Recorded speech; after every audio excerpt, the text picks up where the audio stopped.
Yo guys, check it out, yo. So this is a video log, video log.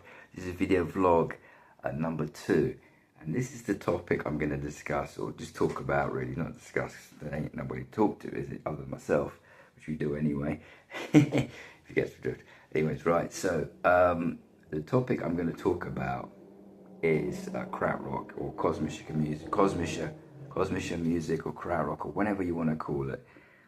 It's a big topic. It's a big topic, and of course it branches off in all different kind of ways, etc. And has had a massive, of course, it's had a massive influence on music. People completely do not realise and really underestimate the impact that those guys in Germany had. They really sort of just, yeah, they're kind of forgotten about to an extent, which I think is really unfair. But those guys in Germany in the 70s, probably kicking off right at the late 60s, they were just completely ahead of the curve. So the stuff they were making and producing was just like nothing you'd heard of before. And I know there were producers in the 60s and possibly even the late 50s, and I was very curious about all the kind of avant-garde stuff as well. You know, it was really interesting at the time, around about mid to late 90s. It was very interesting, especially listening to all the kind of new kind of ambient stuff that was coming out in the 90s on all the labels. It was a massive thing, ambient music like chill out and all that. And of course they refer back to the stuff that came out in the 70s, like people like Eno and Steve Hillage and Tangerine, of course, loads of those kind of people. But I would say for me, where it all kind of was pivotal was Germany, and of course, you know, particular, I guess, Dusseldorf and maybe some other places. I don't know if a lot came out of Berlin, but maybe I'm wrong on that. But basically, there was a lot of cool stuff going on in Germany, and people sought massive inspiration from that country. You know, Eno was a great example, and Bowie, who kind of followed. They stole. I shouldn't say stole, but they did in a way. Really, let's be honest. You know, they took a lot of inspiration. Let's say, let's be honest about it. The whole idea of ambient music, however you want to class it. Maybe Eno's. I guess he was maybe perhaps the first person to kind of coin that term, but I suppose as well his style of that kind of ambient music was very kind of maybe more meditative, maybe more kind of calm, uplifting, but he did do dark pieces as well. So it depends how you see it, whether ambient music can be kind of trippy or dark, or it's just got to have a kind of light, kind of new agey kind of vibe in it, in a way to it. Yeah, I'm getting tired, but anyways, I wanted to do this because this is a big topic, and I've got quite a number of records, not loads compared to other people, but I've got a reasonable selection of kind of Kosmische, kind of krautrocky stuff. So I thought to myself, it just came to my head, and I've been in touch with a friend from the past. He used to run the Kosmische club in the late 90s and up to the sort of the mid 2000s at various places. A chap called Leon of Radio 9. I used to go to Kosmische in the upstairs of the garage, and it was cool. And then it was just like a nice kind of meeting point for that kind of music and resurgence. And you go along and you'd have a little kind of groove. It was mainly to the kind of more the motoric kind of vibe. You weren't, it was because it was for dance. So you'd be listening to people like a lot of Can, Neu, and some Krautrock type things, and maybe some DAF. But they all kind of in a way separate, but kind of interlink, I suppose. I don't know how too much how that will all fit together. Of course, I'm jumping around here because this is not really a timeline as such. I'll try and do my best, but did work with some of those guys from Germany because he heard that sound, and I guess he was doing this thing with Roxy Music, and then they kind of took a lot of inspiration, the way that they play the guitar and the harmonies and all this kind of thing, especially from Noy and Michael Rother. So, and then of course you've got Tangerine Dream, which is completely on a different, really on a completely different vibe. I mean, so, and then who else is there? You've got different kind of thing people doing, and then you've got some people who are sort of doing stuff in between the two, really. But rhythm wise, when it was more kind of dancey, people kind of referred to it as this motoric rhythm, which is quite kind of rigid, I'd say, rhythmically, not really, just very kind of samey with a few fills at the end, like that was that kind of rhythm, and so it was cool. Anyway, and you had the guitar sort of vibe with it, which was quite, I don't know, maybe a little bit robotic or whatever you want to call it. But anyway, so I don't know where to begin on this topic, because it's a massive topic, really. And of course, many of the big names that came out of that whole movement, people probably will know. I think obviously the biggest name has to be Krautrock, who really were more on that kind of very, I would say in the early days, definitely fitted within the whole kind of broader, more broader kind of Krautrock and Kosmische kind of vibe. But they then went very much just purely electronic with their own sound, and it's the melodies, it's the vibe of that time that's unique, I would say. That's what makes it, that's what gives it its resonance to me, is that you can put on a record and it doesn't sound like, people say, oh, this stuff is timeless, but I don't want to put on stuff that's timeless.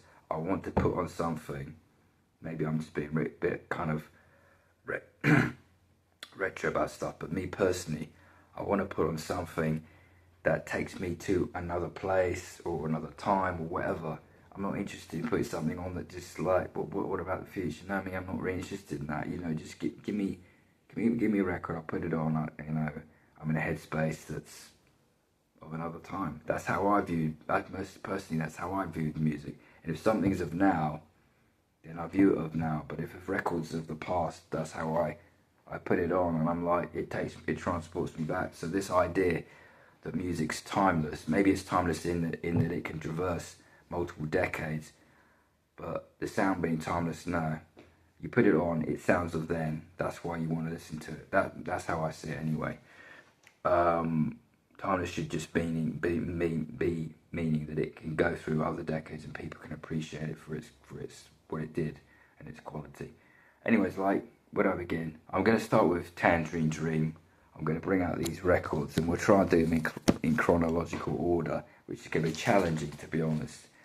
I have 2 Tangerine Dream records that I had 3 at one point, really. I've forgotten this flipping Tangerine Dream. I've got 4. I think my sister's got, she's got Zeit. I haven't. Where's she got? Well, she hasn't got Zeit. I've got Zeit. I think she's got Atem, which is a really spooky front cover. Yeah, she's got that one. Now, these records are represses, but from the 70s, I think they would be. I hope so. I hope they're represses from the 70s, otherwise I've been screwed over. Maybe they're not originals. They look pretty, yeah, maybe they're not originals, I don't know. But anyway, I got them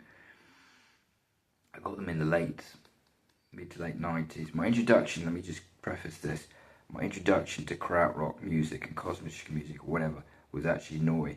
That's what got me into it. I was tape swapping just before I got into London in the sort of late 90s. I was tape swapping, that was how I get hold of really some obscure, fresh music. And this guy sent me some Noy, and he also sent me Eno on Land as well, which was the original tape. So I was always like super grateful of that. That's probably my favourite records, but that's a different topic. That's quite dark actually. It's got some dark tunes on there, definitely. So yeah, yeah, Noi, that was my introduction to Krautrock, and Noi obviously got their own vibe, definitely. So anyway, we'll talk about Tangerine Dream, right? These front covers on the first two records are a little bit mashed, a little bit destroyed. They got stuck together at my last place in London, and when I took them apart, they unfortunately ripped a bit. I thought they were in worse condition than they are, but maybe it was just the fact that I was psychologically, down by what had happened. But in actuality, they're not as bad as I thought. But obviously, you don't want any, tearings on your records, of course not. So we'll start with this one. I hope I get them in order. I think this is Alpha Centauri, and it says Atom as well. Now Atom, I think, came out before then. So I think Atom was 70. I think Atom was 1970, and this Alpha Centauri, I believe. Hang on, I believe Alpha Centauri was 70.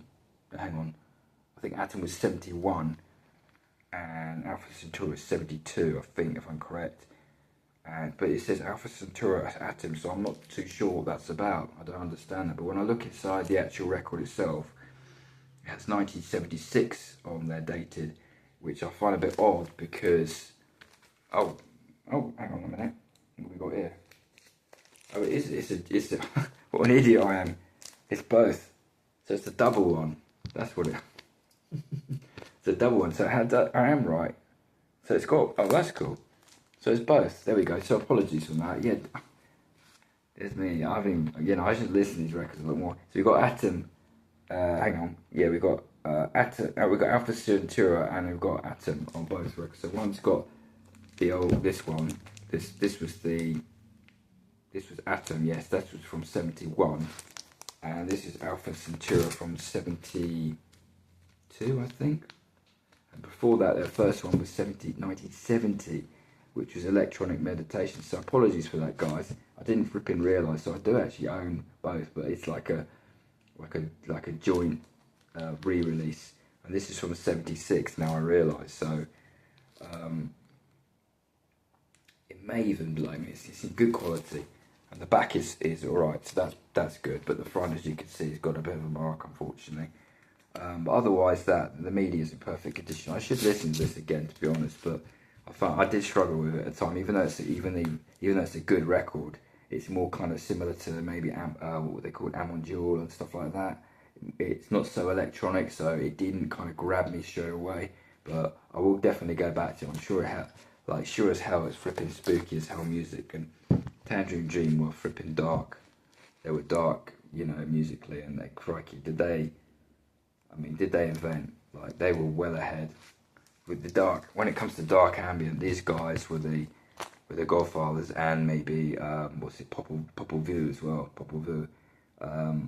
I knew about those guys maybe because my friend introduced me to them, and I was just but I never had any of their stuff. But I listened to them recently because I've been back on a bit of a Krautrock tip after a long hiatus. I'm telling you, haven't listened to this shit for a long time. Anyway, that's that one. I'm talking too long. Right, let's move to the next record, right, guys. This is Zeit. This is a bit more mashed up, as you can see, and so I'm not happy about that at all. This is a repress from '76, I think. So it's not an original. And look at that come from flipping hell. Things spooky as hell, I'm telling you. And the music, these are all on Virgin Records, incidentally. Our friend Richard Branson, you know what I mean? That was the time when he was, putting decent stuff out. And I can't talk about the dude now. I mean, all I know there's a lot of controversy surrounding what he gets up to. But I've got my own view, and when you hear this stuff, you do get suspicious, nevertheless. So, but anyway, he ran Virgin Records, as you guys probably know, and Tangerine Dream on that label, and this was some good shit. So again, I need to go back and listen to this record. I've forgotten it, to be honest. I'm not good on that one. Right. Anyway, that was 73, I think. The next one after Zeit, I hope I got these in order. I hope was Phaedra. This was the one that really got me big time. I love this record. I know other folks would be like, those first three. That was the Tangerine Dream, and what was it? Julian Coate wrote a book, I think Kosmische or something it was called, or Krautrock or something. I bought that book, and he was really hating on anything post-Zeit, really. The first 3 or 4 records were the ones that he was just saying that they're the thing. But me personally, I disagree. He did sort of include features saying it's reasonable, but this is an amazing record, I'm telling you. This is seriously trippy, and they were playing all of this stuff in by hand, and it's very hypnotic, very trance-like. Forget all that silly nonsense they call trance now. This back in the 90s, right? We're talking like mid early 90s. Trance was a term which was describing really kind of really seriously trance-like hypnotic music, like minimal, basically sort of like minimal techno, and it was maybe a term that they were using more in the UK. And then somehow they started calling all this garbage in the charts, which was kind of, they called it Eurotrance, which was just basically this kind of super saw garbage that you get off a JP8000, and they're calling it Eurotrance, and it was just basically just crap. So it has nothing to do with trance whatsoever. And then you've got psychedelic trance as well, which maybe is a little bit more of a better extension of that. But I would say psychedelic trance is kind of, that's a fair expression. It's not totally trance like it is similar. It's kind of a bit more kind of, I would say psychedelic trance is kind of an extension almost of maybe, how would I describe it? A bit of an extension of kind of, oh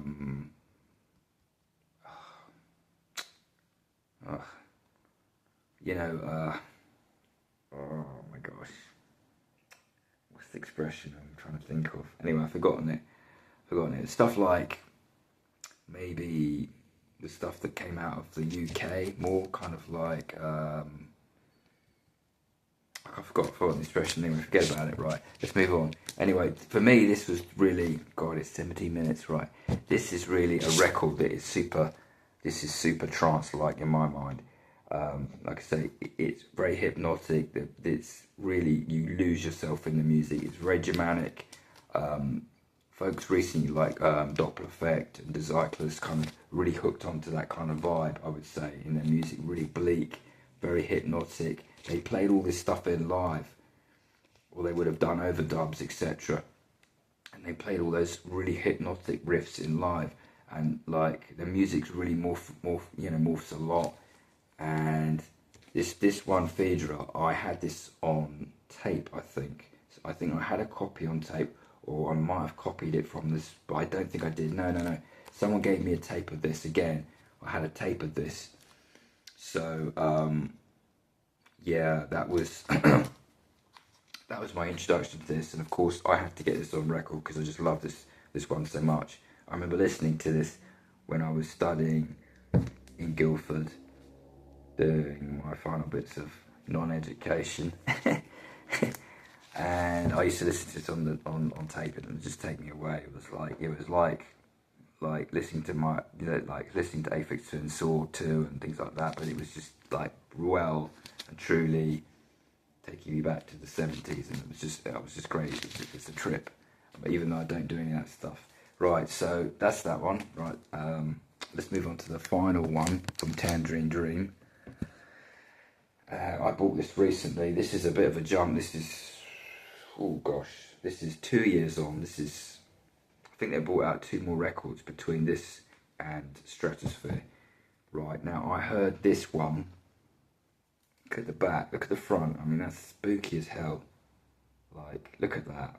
And it's called Stratosphere, as in fear. Like you fear something scary. And again, this is it's quite a morose, not morose as in bleak, but it's not an uplifting record. It really does sound of the time. You put this on, again, nothing sounds like these guys, and I'm confessed, nothing ever will. So it's a gatefold again. Oh my gosh, it's creaking. I hope this thing doesn't fall apart. Yeah, you can see it inside. Amazing artwork. It's in good condition, so I'm wondering whether this is an original, to be honest. It's in really nice condition, and you've got the, it's a gloss. I'm concerned it's gonna, it says 1976. I think it is original, to be honest. It's just in damn good condition, because when I take the actual record out, mind you, that's a fairly new, no, looks fairly new, that sleeve. When I take the record out, it does look pretty, yeah, it smells old. It smells old to me. It's been in storage. You can tell by the way a record smells that it's got a bit of storage stink on it. It doesn't stink like it. It's just, you know, you can tell. So this is not, this to me definitely smells like an original. That's all I can say. And this was, excuse me, I don't have my glass on, this is 76. So, but yeah, this is, I heard it when I was working in Guildford. I borrowed the tape, or probably the CD, it would have been the CD. And they had it in the library in Guildford. And they used to have a lot of stuff, which was, for me, was really cool. Because you could borrow loads of stuff from the library and just basically tape it. So you're like, okay, this is cool. You know, like they got a library of music. This is pre all this YouTube and internet, and before I got up to London, that was actually a good means of getting hold of stuff. Basically, was going to the library. Like, yeah, you wouldn't think about it. Of course I bought a lot of stuff as well, but I would go to the library and I would get stuff. I would rent it, I'd borrow it out. I think you could borrow out maybe 4 or 5 CDs at a time. I'd take the stuff home. If I liked it, I'd tape it. I think I taped. I think I got some Herbie Hancock. Yeah, there was one there which was pretty cool. It was 87. Tangerine Dream was the other one. I didn't copy it though. I didn't like this record, I have to say.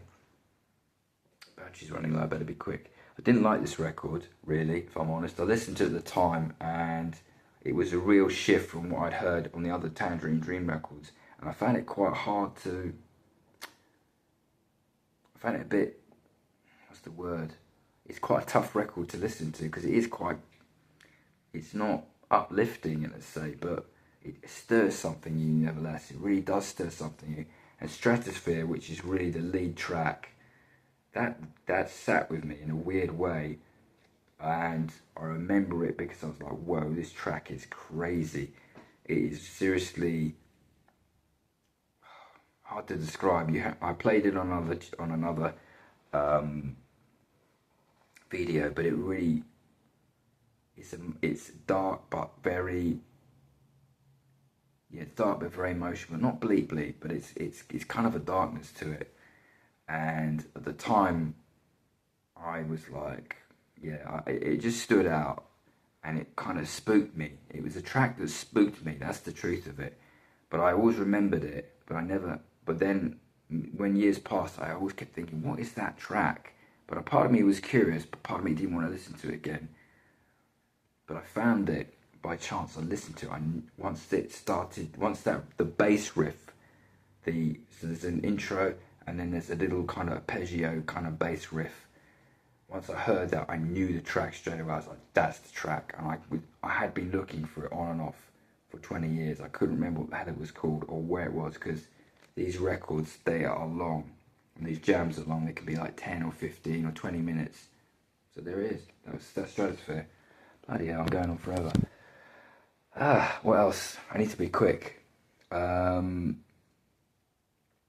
Yes, I'm interested. I'm going to quickly intersperse by saying my introduction, I think, to Krautrock was actually Faust. Probably not Noy. Or it was the same at the same time. I think it was Faust. My school teacher. My art school teacher, he had loads of wicked records, and one of the things he had was Faust, and he said to me, have a listen to this record, check it out, you might like it. And I took it back, and I did. I was like, wow, this is amazing. And it was Faust 4, and yeah, it's Krautrock, man. It's like epitomizes that. And I did actually see those guys downstairs at the garage. I think this would have been around the same time, maybe 98, 99, and it was just like a ridiculously crazy gig. I'm not joking, they were running around stage like not wearing a lot, and they had flipping like all sorts of weird stuff, like making lots of kind of industrial sounds with real tools and stuff like that. So it was a bit weird, bit too, you know, I'm looking at my sister, she's looking at me and thinking, okay, this is a bit crazy. But it was an experience. Right, I'm running low on battery, so I better be quick. Right, cool. Right, let's finish up. Right, okay. Noi, Michael Rother, he was the guy that was pivotal to Noi, and he was, I think Noi was sort of like, yeah, Kraftwerk came around. There were members of Noi were part of Kraftwerk in the early days, and then he split off to Noi. And Michael Rother was the guy. This is a wicked record, and I love Noi a lot. Completely different vibe from Tangerine Dream. They do some dark stuff, but not a lot. But very quite uplifting, and really Bowie and were really inspired by Noi in particular, and Michael Rother and the Dusseldorf and all those guys. Really inspired by those guys, and Heroes was as an inspiration from Noi and this chap. Right, that's that. And this one was 1976 on Sky Records. Well, it just tells you everything. Look at the flipping front back cover. This guy's like, yeah. Anyway, my friend Gwen loves Michael Rother, and I like Noi a lot, and it was good to put that stuff on the other day. So yeah, it's a wicked record. Gosh, you go quickly. Right, I'm gonna finish up quickly, guys. These are the last bits of bobs. I'm doing it in order. Asherah Temple, big load of people on here that went on to do other mad stuff. Like, look at the record, look at the front. Crazy. Look at those beautiful people at the back. Not really, but the Germans do have a certain look, let's say. Not the most, I always thought they was a bit, funny looking. Anyway, you got old Klaus Schulz at the bottom. He passed away recently. He did a lot of cool records, and then you got Manuel. I think that's Manuel Gottsing up there. Don't know who that dude is. And there's another lady here, but there was sort of like a bit bobs in it mixed with some other people, like just other people. So it's like a different branch. I haven't listened to this too much, but it's sort of a little bit motoric, but it's a good record. But I don't remember it. Right, sorry about that. I should know it, but that was a repress that came out in like late 90s. We're really having to speed up now. Klaus Schulz, Black Dance. Again, I bought this. I'm going to listen to it. I've listened to it a few times, but I don't remember it. So I'm really bad at this Krautrock thing, but no, I'm joking. But yeah, this is quite a good little record as well. But yeah, I need to listen to it anyway. So that's that little branch. That's what I've got on that front. I've got some I do have a few Kraftwerk bits as well, but I couldn't find them. Kraftwerk is a completely different, come on, everyone knows about Kraftwerk. Right, DAF. Being quick on this one.